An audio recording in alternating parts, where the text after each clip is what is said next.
Sir, kamo mangyod ang naaron sa sentro bitaw sir, mura mong bibingka sir ba? Naidaghan mga issue.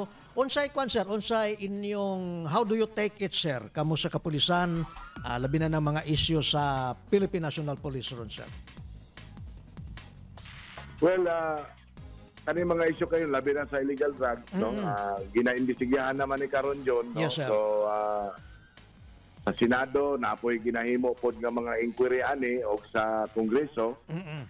So kung kinsa man gyud ang based sa investigation nga ginabuhat nato karon sa PNP, o kinsa man gyud ang mapamatud-an gyud nga doon nag-rason nga mapasakahan o kaso, hayaan lang yun dato ang proseso sa pag-imbestiga nga mo'y mupadayon para makapilog kaso aning mga tawhanan ning involved aning mga illegal drugs. Yes sir. Sir, kanang ideya bitaw sir nga kung doon ay ma-involve nga mga lower ranking sir sa on the ground sir, halimbawa sa illegal drugs, ang field commander daw sir ang manubag. Mao ba niya ang protocol na ninyo karon sir sa PNP? Actually yun dugay naman kanang gitawag og doctrine of command responsibility kay Oo, yes sir. kani manggong command responsibility god kung adunay mga panghitabo under your command nga wala nimo Abantay. wala nimo action ba. So mamahimo gyud nga maigog kas command responsibility like sa pagkakaron adunay mga personahe sa PNP nga na chismis o na reported nga na involved sa druga. Kinalan aksyonan gyud nimo din dayon kay kung di nimo ni ma-aksyonan mamahimo gyud nga maigog kag command responsibility labi na gyud kung kaning mga tawhana madakpan gyud ni sila o mapositive sa kining mga drug test nga mga paghimuon o madakpan ni sila Commander gyud sir. maigog gyud ang direct superior ani John. Okay. Ang one strike policy ba tawagan na sir? One strike policy? Dili pod. Yes, ang atong one strike policy sa kuani sa tuaning campaign against illegal drugs, illegal gambling kaning bago karon nga directive. Sa illegal gambling ni nga policy. Pero kining sa kuan ato ang sa illegal drugs involvement sa ato ang PNP personnel. Walay one strike policy ni John o kuan basta at any given time na ay personnel nga madakpan under your command, automatic maimbestigahan pod ang direct superior ani. Hala, okay. Pero sir, ang protocol sir is that kadtong mga na-involved sir will be, so ba tawagan na sir, subjected, suspended o sa, or summary dismissal dayon sir? Well, imbestigahan sa ni siya. Investigation. Kanang gitawag na to og summary dismissal. Agi sa due process. Okay. So eventually pagka ma-confirm na gyud na ang involvement niya sa illegal activity, ipal gining kaso ani John. Hala, doon na gyud ay responsibilidad ang mga makommander ni sir. Revitalized police sa barangay sir. Kumusta sir? Yes.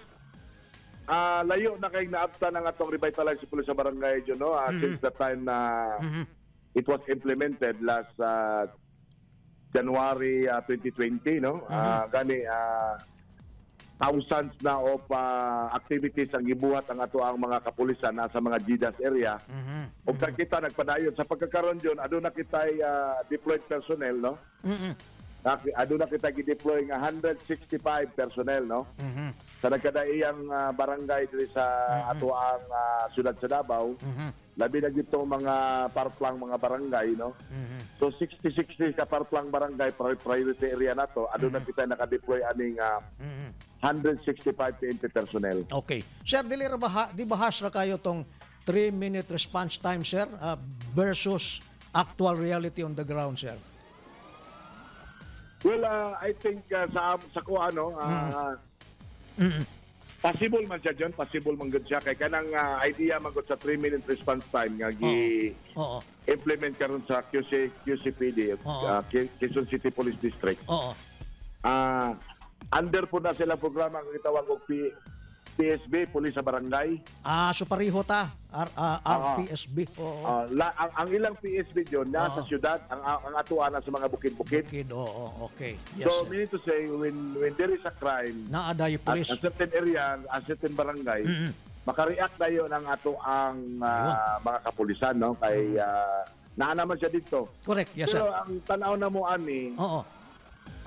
kuwan man gud ni, Ideal. dili kini sa at any time na ma-comply gud mo 3 minutes, no? yes. Masyado siyang mabilis, no? Oh, yes, yes. Siguro perfect ni siya sa mga controlled environment ka imo ning ipatuman nga everything is already attuned kung unsay gusto nimong mahitabo. Pero at any normal days we must have to consider yung traffic, diba? Distance, sir. Yung distansya, kung gaano kalayo yung lugar kung saan nangyari yung katong Okay. mga pakitabo ng mga krimen. Oo. So all of these things will be considered. I-consider yun din mo, no? Pero normally, kaming 3-minute response kaya man eh. Okay. Kaya man eh. Pero Oo. itanaw na mo nga dire sa Region 11, Lison. under kay Police Brigadier General Alvin Delbo, ang amo apong i-implement po dire yun, kanang gitawag og Patrol Region 11. Patrol sa Region 11. Okay, sir. One last minute, sir. Basig na kay gustong i-anunsyo, sir, coming from the DCPO, sir. Well, nag-implement yun sa mga bagong mga 5 focus agenda of our CPNP, si Police General Binamin si Acoda Jr., no? Ato yun ikuan nga, hinaot pa unta nga kini nga mga programahan masustain yun din, no? O nakita man po namo nga maayo man para sa tuwang mga kapulisan. Hinaot lang po nga diri sa Davao City Police Office, wala na gyud ma-involve sa mga illegal drugs. Kanagid, sir. Anyway, so far, wala magitay involvement na ang atong mga personnel dire. Wala na recorded nga involvement. Nang hinaot lang gid John nga matuloy-tuloy na ni kay para at least dili na po kayo bugbog sarado ang image sa Philippine National Police, labi na yun sa Davao City Police Office.